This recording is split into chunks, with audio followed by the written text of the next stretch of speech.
반갑습니다. 마르입니다. 힙합 컨텐츠 때려칠 각만 보고 있었는데 쇼미12가 나온다고 합니다.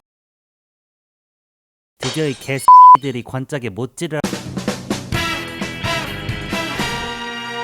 쇼미가 왜 망했을까요? 답은 의외로 간단합니다. 힙합의 인식 왜곡, 자극적인 이슈몰이, 심사위원들의 자격 및 편향성 논란, 거기다 뻔히 보이는 우승자로 인해서 긴장도도 재미도 없는 방송. 이렇게 보니 간단한 건 아닌 것 같은데 아무튼 당장 생각나는 것 외에도 문제점과 비판은 상당히 많습니다. 그럼에도 쇼미를 제외하고는 국힙 역사를 결코 논할 수 없죠. 하지만 저는 이런 생각이 드네요. 이제 와서 굳이 다시? 쇼미가 부정적인 영향만 준 것은 아닙니다. 기존 리스너들의 우려에도 불구하고 시즌1에는 나름 성공적으로 스타트를 끊었고 연이은 시리즈를 거치며 걸출한 명곡 발매와 래퍼들을 주인공으로 만들어가는 서사들은 리스너들과 대중들을 충분히 감동시켰다는 건 인정할 수밖에 없는 사실이죠. 거기다 래퍼들을 포함한 모든 아티스트들의 고질적인 문제점이었던 자기 자신과 작업물을 세상에 알려주는 마케팅적인 측면에서도 굉장히 유용했습니다. 실제로 출연했던 일부 래퍼들에게는 대형 소속사와의 계약 및 앨범 제작 기회를 제공받고 광고 촬영과 예능에도 출연하는 등 활동의 활로가 열리기도 했죠. 실력과 자격이 충분한 힙합 아티스트들에게는 등용운과 같은 역할을 해준 것이 바로 쇼미더머니인 것은 부정할 수 없습니다. 이렇게만 보면 정말 좋은 프로그램인데 왜 쇼미는 몰락하게 되었을까요?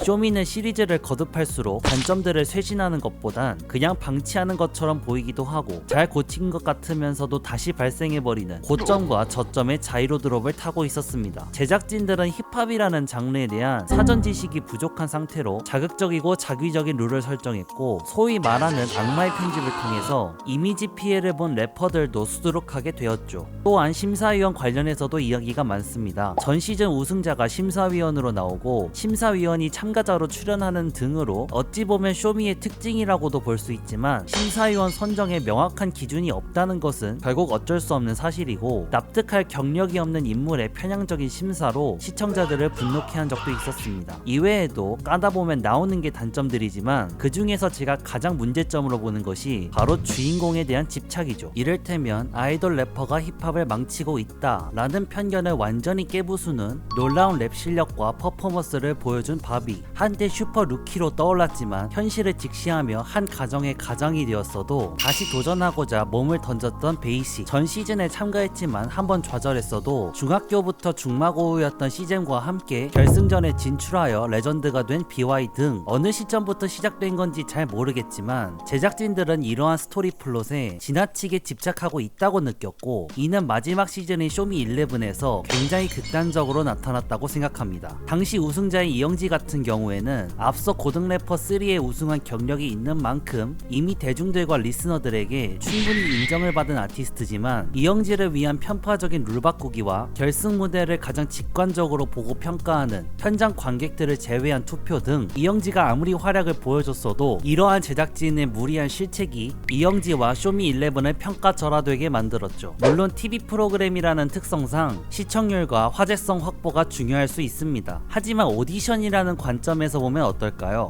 각자 어떤 이유를 가졌던지 간에 모두가 주인공을 꿈꾸기 위해서 오디션에 참여하는 게 아니었나요? 참가자 전원이 공정한 룰로 공평한 경쟁을 해야 하는 오디션이 단 한 명의 주인공을 위해 그것도 본인이 원하지 않았음에도 불구하고 다른 참가자들을 희생양으로 만드는 것은 모든 권력을 쥐고 있다고 믿는 제작진들이 참가자와 시청자들을 기만하고 있는 게 아니면 대체 무엇일까요?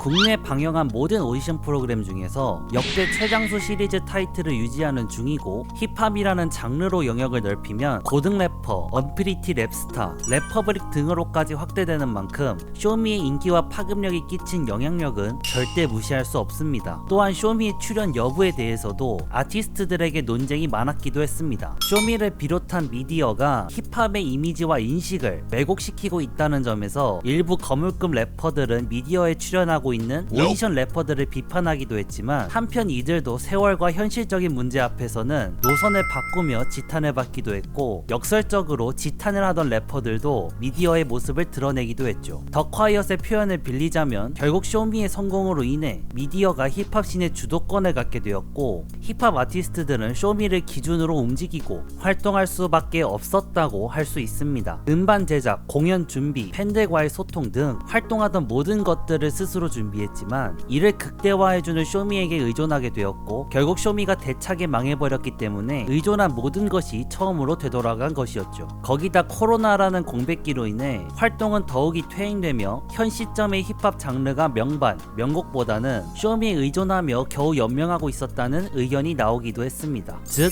아직 국내 힙합씬이 미디어의 영향력에서 크게 자유롭지 못하고 쇼미 외 성공적인 마케팅 수단이 없기 때문에 결국 다시 참가하게 되는 것이 현실인 것이죠.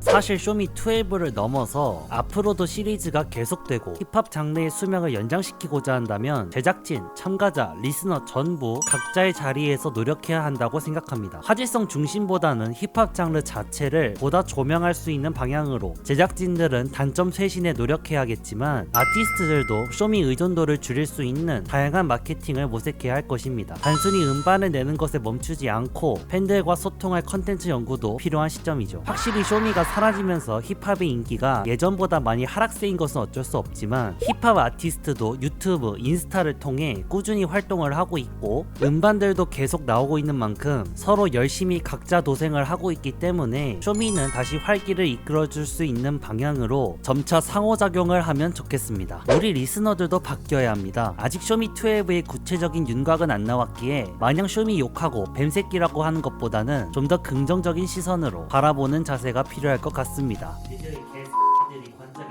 일단 나부터 말이죠. 여러분들은 어떻게 생각하시나요?